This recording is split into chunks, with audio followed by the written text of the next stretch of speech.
Alice's Adventures in Wonderland, Chapter 8, The Queen's Croquet Ground. A large rose tree stood near the entrance of the garden. The roses growing on it were white, but there were 3 gardeners at it, busily painting them red. Alice thought this a very curious thing, and she went nearer to watch them. And just as she came up to them, she heard one of them say, "Look out now, Five. Don't go splashing paint over me like that." "I couldn't help it," said Five in a sulky tone. "Seven jogged my elbow." On which Seven looked up and said, "That's right, Five. Always lay the blame on others." "You'd better not talk," said Five. "I heard the Queen say only yesterday you deserve to be beheaded." "What for?" said the one who had spoken first. "That's none of your business too," said Seven. "Yes, it is his business," said Five. "And I'll tell him it was for bringing the cook tulip roots instead of onions." Seven flung down his brush and had just begun, "Well, of all the unjust things," when his eye chanced to fall upon Alice as she stood watching them, and he checked himself suddenly. The others looked round also, and all of them bowed low. "Would you tell me," said Alice, a little timidly, "why you are painting those roses?" 5 and 7 said nothing, but looked at 2. 2 began in a very low voice. "Why, the fact is, you see, miss, this here ought to have been a red rose tree, and we put a white one in by mistake, and if the Queen was to find out, we should all have our heads cut off, you know. So, you see, miss, we're doing our best afore she comes to—" At this moment, 5, who had been anxiously looking across the garden, called out, "The Queen! The Queen!" And the 3 gardeners instantly threw themselves flat upon their faces. There was a sound of many footsteps, and Alice looked round eager to see the Queen. First came 10 soldiers carrying clubs. These were all shaped like the 3 gardeners, oblong and flat, with their hands and feet at the corners. Next, the 10 courtiers.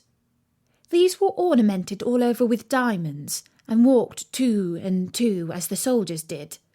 After these came the royal children. There were 10 of them, and the little dears came jumping merrily along hand in couples. They were all ornamented with hearts. Next came the guests, mostly kings and queens, and among them Alice recognised the White Rabbit. It was talking in a hurried, nervous manner, smiling at everything that was said, and went by without noticing her. Then followed the Knave of Hearts, carrying the king's crown on a crimson velvet cushion. And last of all this grand procession came the King and Queen of Hearts. Alice was rather doubtful whether she ought not to lie down on her face, like the 3 gardeners, but she could not remember ever having heard of such a rule at processions. And besides, what would be the use of a procession, thought she, if people had all to lie down upon their faces, so that they couldn't see it? So she stood still where she was, and waited. When the procession came opposite to Alice, they all stopped and looked at her, and the Queen said severely, "Who is this?" She said it to the Knave of Hearts, who only bowed and smiled in reply. "Idiot!" said the Queen, tossing her head impatiently. And turning to Alice, she went on, "What's your name, child?" "My name is Alice, so please your Majesty," said Alice very politely. but she added to herself, "Why, they're only a pack of cards, after all. I needn't be afraid of them." "And who are these?" said the Queen, pointing to the 3 gardeners who were lying round the rose tree. For you see, as they were lying on their faces, and the pattern on their backs was the same as the rest of the pack, she could not tell whether they were gardeners or soldiers or courtiers or 3 of her own children. "How should I know?" said Alice, surprised at her own courage. "It's no business of mine." The Queen turned crimson with fury, and after glaring at her for a moment like a wild beast, screamed, "Off with her head! Off!" "Nonsense!" said Alice, very loudly and decidedly, and the Queen was silent. The King laid his hand upon her arm and timidly said, "Consider, my dear, she is only a child." The Queen turned angrily away from him and said to the knave, "Turn them over." The knave did so, very carefully with one foot. "Get up!" said the Queen in a shrill, loud voice, and the 3 gardeners instantly jumped up and began bowing to the King, the Queen, the royal children, and everybody else. "Leave off that!" screamed the Queen. "You make me giddy." And then, turning to the rose tree, she went on, "What have you been doing here?" "May it please your Majesty," said 2, in a very humble tone, going down on one knee as he spoke. "We were trying—" "I see," said the Queen, who had meanwhile been examining the roses. "Off with their heads!" And the procession moved on, 3 of the soldiers remaining behind to execute the unfortunate gardeners, who ran to Alice for protection. "You shan't be beheaded," said Alice, and she put them into a large flower pot that stood near. The 3 soldiers wandered about for a minute or 2, looking for them, and then quietly marched off after the others. "Are their heads off?" shouted the Queen. "Their heads are gone, if it please your Majesty," the soldiers shouted in reply. "That's right," shouted the Queen. "Can you play croquet?" The soldiers were silent and looked at Alice, as the question was evidently meant for her.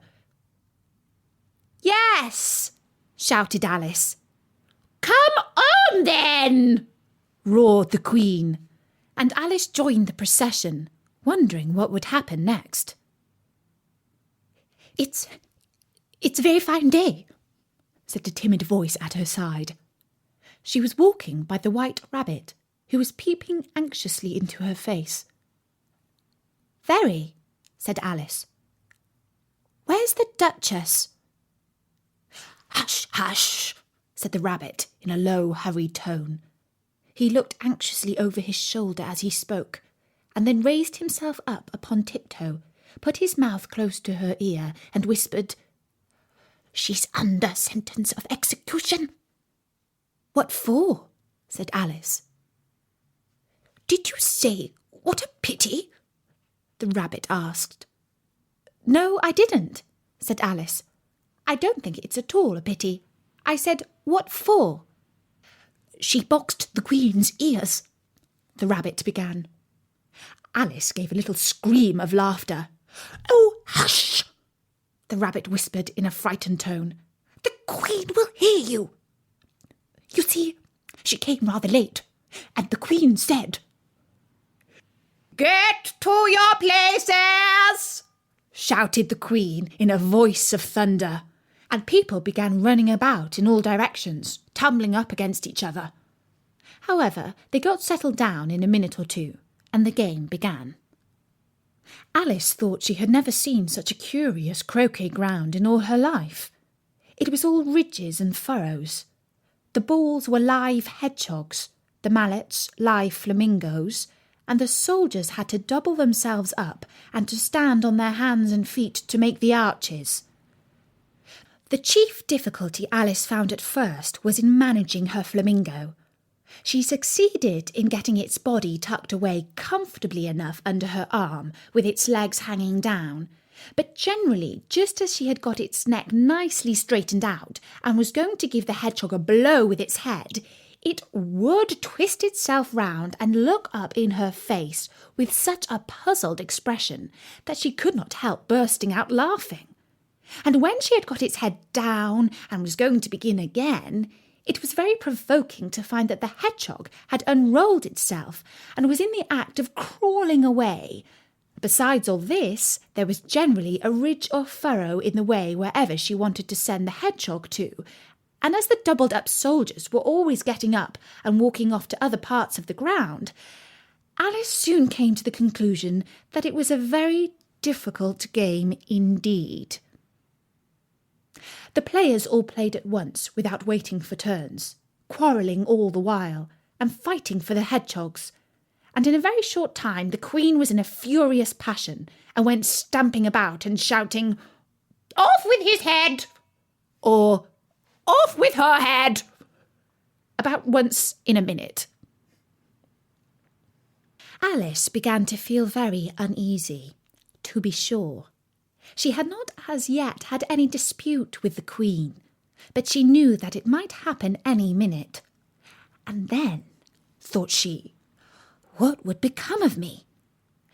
They are dreadfully fond of beheading people here. The great wonder is that there's anyone left alive. She was looking about for some way of escape and wondering whether she could get away without being seen, when she noticed a curious appearance in the air. It puzzled her very much at first, but after watching it a minute or two, she made it out to be a grin, and she said to herself, "It's the Cheshire Cat. Now I shall have somebody to talk to." "How are you getting on?" said the cat, as soon as there was mouth enough for it to speak with.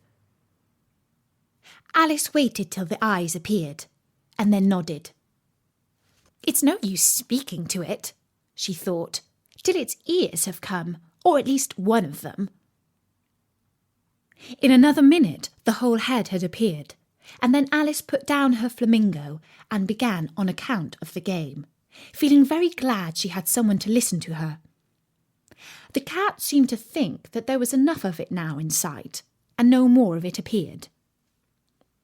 "I don't think they play at all fairly," Alice began in rather a complaining tone, "and they all quarrel so dreadfully one can't hear oneself speak. And they don't seem to have any rules in particular. At least, if there are, nobody attends to them. And you've no idea how confusing it is, all the things being alive. For instance, there's the arch I've got to go through next, walking about at the other end of the ground. And I should have croqueted the Queen's hedgehog just now, only it ran away when it saw mine coming." "How do you like the Queen?" said the cat in a low voice. "Not at all," said Alice. "She's so extremely—" Just then she noticed that the Queen was close behind her listening. So she went on, "Likely to win? That it's hardly worthwhile finishing the game." The Queen smiled and passed on. "Who are you talking to?" said the King, going up to Alice and looking at the cat's head with great curiosity. "It's a friend of mine, a Cheshire Cat," said Alice. "Allow me to introduce it." "I don't like the look of it at all," said the King. "However, it may kiss my hand if it likes." "I'd rather not," the cat remarked. "Don't be impertinent," said the King, "and don't look at me like that." He got behind Alice as he spoke. "A cat may look at a king," said Alice. "I've read that in some book." but I don't remember where." "Well, it must be removed," said the king very decidedly, and he called the queen, who was passing at the moment. "My dear, I wish you would have this cat removed." The queen had only one way of settling all difficulties, great or small. "Off with his head," she said, without even looking round. "I'll fetch the executioner myself," said the king eagerly, and he hurried off. Alice thought she might as well go back and see how the game was going on, as she heard the queen's voice in the distance screaming with passion. She had already heard her sentence 3 of the players to be executed for having missed their turns, and she did not like the look of things at all, as the game was in such confusion that she never knew whether it was her turn or not. So she went in search of her hedgehog. The hedgehog was engaged in a fight with another hedgehog, which seemed to Alice an excellent opportunity for croquetting one of them with the other. The only difficulty was that her flamingo was gone across to the other side of the garden, where Alice could see it trying in a helpless sort of way to fly up into a tree. By the time she had caught the flamingo and brought it back, the fight was over, and both the hedgehogs were out of sight. "But it doesn't matter much," thought Alice, "as all the arches are gone from the side of the ground." So she tucked it away under her arm, that it might not escape again, and went back for a little more conversation with her friend.